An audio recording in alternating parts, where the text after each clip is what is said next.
Hi friends, welcome to our channel. இன்றைக்கி நம்ம இந்த வீடியோவில் ₹1 கூட செலவு இல்லாமல் சூப்பராக எப்படி நெய் ரெடி பண்ணலாம் அப்படிங்கிறத பார்க்கலாம். நம்ம வேஸ்ட்டாக தூர போட இந்த ஆடையை நம்ம சேர்த்து வச்சு சூப்பராக நம்ம நெய் ரெடி பண்ணிடலாம்.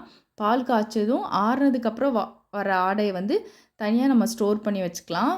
இப்போ பால் காய்ச்சி ஆறுனதுக்கப்புறம் ஃப்ரிட்ஜில் வச்சுட்டு ஒரு 2-3 மணி நேரம் கழித்து எடுத்து பார்த்திங்கன்னா ஆடை நல்லா திக்காக வரும்.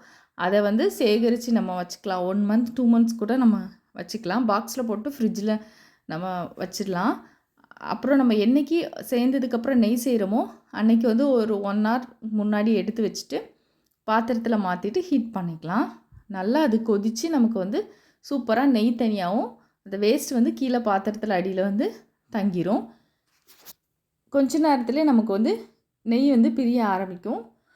ஆனால் இது ஃபுல் ப்ராசஸ் ஆக கொஞ்சம் லேட்டாக தான் செய்யும். ஏன்னா ஃபுல்லாக நம்ம நெய் தனியாக அந்த வேஸ்ட்லாம் கீழே தங்கணும்.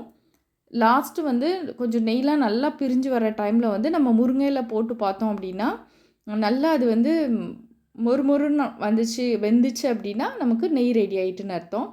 இப்போ பார்த்திங்கன்னா நமக்கு நல்லாவே நெய் தனியாக அந்த டிஸ்சார்ஜ் தனியாக ஆனால் இன்னும் கொஞ்சம் இருக்குது. அதனால் இன்னும் கொஞ்சம் நேரம் நம்ம வெயிட் பண்ணி பார்க்கலாம்.